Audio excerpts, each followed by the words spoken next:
บายท่านผู้ชมครับเข้าสู่ทอล์กไทม์กับแม็กกับเข้ามาพูดคุยแล้วก็วิเคราะห์กันเกี่ยวกับเรื่องของท่าเรือแหลมฉบังเฟส3โครงการที่ยกอันดับของไทยนั้นให้กลายเป็นหับทางด้านโลจิสติกของอาเซียนท่านผู้ชมซึ่งแม็กก็ได้ไปเห็นตัวเลขที่น่าสนใจเกี่ยวกับการรายงานล่าสุดของข่าวนี้ก็คืองานก่อสร้างทางทะเลสำหรับสัญญาณที่1นั้นสำเร็จแทบจะ 100% ก็คือ 98.80% บ่ได้ว่าแทบจะ 100% แม็กก็เลยเกิดความน่าสนใจสงสัยจริงเอาเรื่องนี้ไปหาข้อมูลแล้วก็วิเคราะห์เพื่อนำมาพูดคุยกับท่านผู้ชมนี่คือหน้าตาของท่าเรือแหลมฉบังท่านผู้ชมก็ว่าได้ว่าสุดยอดความเป็นมืออาชีพความ Amazing แล้วก็ความล้ำหน้าความก้าวหน้าของวิศวกรรมไทย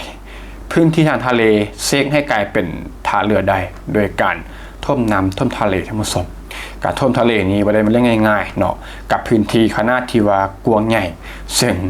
ให้ได้จังได้นี่คือสุดยอดฝีมือของวิศวกรรมไทยต้องบอกได้ว่าพัฒนาไปไกลอีหลีท่านผู้ชมถ้ามาพูดคุยกันเกี่ยวกับเรื่องของระดับดังกล่าวบ่ได้ว่าน่าสนใจมาเริ่มที่สรุปตัวเลขที่สำคัญซึ่งความคืบหน้าปัจจุบันงานก่อสร้างทางทะเลที่นอนในสัญญาณที่1นั้นสำเร็จแล้ว 98.80% แล้วก็มีงานอาคารท่าเทียบเรือถนนและสถานอุปโภคนั้นสำเร็จประมาณ 24.13% เช่นว่างานระบบรถไฟเพราะว่าได้ใช้ระบบรางรถไฟในการขนส่งสินค้าผ่านคอนเทนเนอร์มันบอกไปขึ้นอยู่ที่เรือเพื่อส่งออกไปยังประเทศต่อไปท่านผู้ชมในระหว่างการจัดซื้อและจัดจ้างรวมถึงระบบเครื่องจักรและระบบ IT ท่านผู้ชมระหว่างการจัดซื้อและจัดจ้างเช่นเดียวกันเป้าหมายที่สำคัญของโครงการที่ก็คือในปี2574หรือว่าอีกประมาณ5ปีข้างหน้าจะมีการเปิดใช้งานท่าเทียบเรือ F1 และ F2 เพื่อเพิ่มขีดความสามารถจาก11 ล้าน TEU หรือว่า11 ล้านตู้คอนเทนเนอร์ขนาด20 ฟุตนะท่านผู้ชมณปัจจุบันให้กลายเป็น13 ล้านตู้คอนเทนเนอร์ต่อปีนั่นแหละก็คือมหาศาลสำหรับ13 ล้านตู้คอนเทนเนอร์ต่อปีที่ว่าจะได้มีการลำเลียงขนส่งผ่านท่าเรือแหลมฉบังท่านผู้ชมและถ้าว่าเมื่อโครงการทั้งหมดเสร็จสิ้นภายในปีประมาณ2581ประเทศไทยนั้นจะรองรับได้ถึง18 ล้านตู้คอนเทนเนอร์ต่อปีทั้งหมดนับว่าเป็นจำนวนการขนส่งที่มาซ่านเป็นฮับทางด้านโลจิสติกของอาเซียนเลยก็ว่าได้ท่านผู้ชมพร้อมกับรองรับการขนส่งรถยนต์ประมาณ3 ล้านคันต่อปีเพราะไทยนั้นก็เป็นประเทศที่เป็นฐานผลิตรถยนต์อยู่แล้วมันบอกนั้นการมีฐานการส่งออกที่แข็งแกร่งก็เป็นสิ่งที่ช่วยเพิ่มศักยภาพในการผลิตแล้วก็ส่งออกของไทยต่อมาก็คือว่าเรื่องประเด็นที่น่าสนใจที่สุดของโครงการนี้ซึ่งล่าสุดงานที่ยากที่สุดก็เกือบสำเร็จ 100% ดังที่ได้ว่าไปก็คืองานท่วมทะเล 98.80% ท่านผู้ชมนี่คืองานวิศวกรรมที่ยากที่สุดของทางโครงการเพราะว่าต้องก่อสร้างในพื้นที่กลางทะเลท่านผู้ชมให้สามารถรองรับ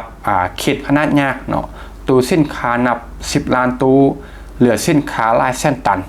โดยต้องมั่นใจว่าพื้นที่นั้นจะบ่ยุบหรือว่าสุดตัวในระยะยาวท่านผู้ชมและก็เป็นเรื่องที่ท้าทายแล้วก็ต้องใช้ความรู้ความสามารถอย่างยิ่งต่อมาวอเทิงฝีมือของวิศวกรรมไทยแล้วก็กำลังสร้างแผ่นดินใหม่ท่านผู้ชมสิ่งที่น่าสนใจเลยก็คือพื้นที่แห่งนี้เดิมคือทะเลอันนี้แน่นอนอยู่แล้วแต่ว่าความสามารถของวิศวกรไทยที่สามารถท่วมทะเลปรับปรุงสันดินควบคุมการสุดตัวออกแบบโครงสร้างให้รองรับน้ำหนักอย่างมหาศาลดังที่ได้ว่าไปตู้คอนเทนเนอร์ผ่านการขนส่ง10 ล้านกว่าตู้ต่อปีท่านผู้ชมน้ำหนักก็คือบ่ต้องมามหาศาลอย่างแน่นอนบ่รวมถึงโครงสร้างคานต่างๆทั้งหมดนี้ต้องทำภายใต้คลื่นท่านผู้ชมกระแสน้ำลมทะเลและก็ข้อจำกัดด้านสิ่งแวดล้อมนี่คือหนึ่งในงานโยธาที่ซับซ้อนที่สุดของประเทศไทยแต่ว่านี่แหละก็คือเป็นสิ่งที่บ่งบอกถึงขีดความสามารถของวิศวกรไทยที่สุดล้ำต่อมาก็คือว่าถึงไทยนั้นกำลังสร้างท่าเรือที่รองรับ ใหญ่ที่สุดในโลกในเรื่องของการขนส่งท่านผู้ชมเส้นทาเอฟเนาะที่ออกแบบให้มีความลึกประมาณ 18.5 เมตรสามารถรองรับเรือคอนเทนเนอร์ขนาดใหญ่พิเศษที่บรรทุกได้หลายกว่า 20,000 ตู้คอนเทนเนอร์ท่านผู้ชมซึ่งก็เป็นมาตรฐานเดียวกันกับท่าเรือชั้นนำของโลกการรองรับเรือขนาดใหญ่ลดต้นทุนในการขนส่งต่อหน่วยเนาะเพราะว่าการขนส่งแบบหลายๆตู้คอนเทนเนอร์ในเที่ยวเดียวบอกก็มีต้นทุนที่ถูกกว่าอย่างแน่นอนว่าจะเป็น20,000 กว่าตู้คอนเทนเนอร์เนาะเชิงท่าเรือและสบังก็สามารถรองรับเรือดังกล่าวได้ท่านผู้ชมก็เป็นมาตรฐานระดับสากลชั้นนำของโลกเห็นให้ผู้ส่งออกไทยนั้นสามารถแข่งขันได้ดีขึ้นต่อมาก็คือเป็นแย่งเนาะสำหรับเป้าหมาย18 ล้านตู้คอนเทนเนอร์ต่อปีที่จะมีการขนส่งในท่าเรือลาดฉบังจึงเป็นเป้าหมายที่สำคัญในอนาคตท่านผู้ชมซึ่งเมื่อท่าเรือลาดฉบังนั้นเพิ่มจาก11 ล้านเนาะ10 กว่าล้านณปัจจุบันให้เป็น18 ล้านตู้คอนเทนเนอร์ใดต่อปีหมายความว่าศักยภาพการส่งออกของประเทศไทยนั้นจะเพิ่มขึ้นกว่าประมาณ 64% ท่านผู้ชมก็คือเพิ่มขึ้นเกินครึ่งนี่บ่ได้แม่นเพียงแต่ตัวเลขเนาะแต่ว่าหมายถึงการส่งออกสินค้าได้หลายขึ้นมันบ่รองรับการลงทุนใหม่ๆดึงดูดโรงงานจากต่างชาติรวมถึงเพิ่มบทบาทไทยในห่วงโซ่ประทานโลก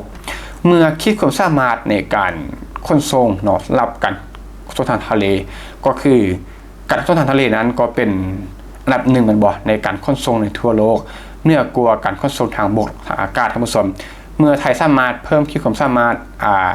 จาก11 ล้านเป็น18 ล้านตู้คอนเทนเนอร์ใดนั้นก็หมายถึง 64% ที่จะเพิ่มขีดความสามารถนั้นบ่เป็นตัวเลขที่น้อยๆเนาะเป็นตัวเลขที่มหาศาลให้การลงทุนจากต่างชาติจากที่จะเข้ามาลงทุนในไทยเพิ่มขึ้นมันบอกเนื่องจากว่าการขนส่งมันง่ายแล้วก็สะดวกและต้นทุนท่านผู้ชมข้อนี้ก็เข้าใจง่ายๆแล้วก็เห็นภาพอย่างชัดเจนซึ่งก็ได้ว่าท่าเรือลาดฉบังเนาะก็นับว่าเป็นหัวใจที่สำคัญอีกอย่างหนึ่งของเศรษฐกิจไทยปัจจุบันท่าเรือลาดฉบังนั้นก็เป็นท่าเรือที่นำลึกและก็ใหญ่ที่สุดของไทยแม่นบ่รองรับตู้โดยสารส่วนใหญ่ของประเทศโดยเฉพาะก็คือรถยนต์แม่นบ่อิเล็กทรอนิกส์เครื่องใช้ไฟฟ้าอาหารเปโตรเคมีการขยายเฟสที่3จึงบ่ได้แม่นเพียงแต่การรองรับในปัจจุบันเนาะแต่ว่ารองรับการเติบโตเศรษฐกิจของประเทศไทยในอีกหลาย10 ปีข้างหน้าท่านผู้ชมสุดท้ายก็คือเป็นอย่างเนาะโครงการนี้จึงสำคัญต่อการลงทุนการลงทุนจากต่างชาตินั้นบ่ได้เบิ่งแต่ค่าแรงหรือว่าสิทธิประโยชน์ทางด้านภาษีแต่ว่าเบิ่งว่าประเทศนั้นมีระบบโลจิสติกส์ที่มีประสิทธิภาพถึงเพียงได้เนาะหากว่าท่าเรือนั้นสามารถรองรับสินค้าได้หลายแม่นบ่การส่งออกก็ได้รวดเร็วยิ่งขึ้นต้นทุนต่ำก็จะดึงดูดโรงงานให้มาผลิตในประเทศไทยมาตั้งฐานท่านผู้ชมสุดกระจายสินค้าแล้วก็การลงทุนระดับโลกท่านผู้ชมนี่คือผลที่หลายประเทศนั้นลงทุนมหาศาลกับท่าเรือเนาะเพราะว่าคือแม่ได้ว่าไปว่าการขนส่งส่วนใหญ่ในโลกใบนี้ก็เป็นทางนำและทางทะเลนั้นเป็นส่วนใหญ่เนาะเพราะว่าขนส่งได้หลายมันบ่ 20,000 กว่าตู้ในเที่ยวเดียวตู้คอนเทนเนอร์ใหญ่ๆนะก็คือบรรทุกในเรือขนส่งนะ 20,000 กว่าตู้ทั้งหมดให้มันขนส่งได้หลายมันบ่ให้มันประหยัดต้นทุนพอมันขนส่งเป็นจำนวนมหาศาลพร้อมกันทั้งหมดก็ประมาณนี้สำหรับเรื่องราวของ EP นี้ท่านผู้ชมที่ว่าฝั่งมาจุดนี้เนาะมีตัวใดอยากจะมาแลกเปลี่ยนพูดคุยกันให้ข้อมูลเพิ่มเติมก็เต็มที่คอมเมนต์ EP นี้ก็ต้องขอบใจทุกท่านที่เข้ามารับชมรับฟังพบกันใหม่ใน EP ต่อไปขอบใจ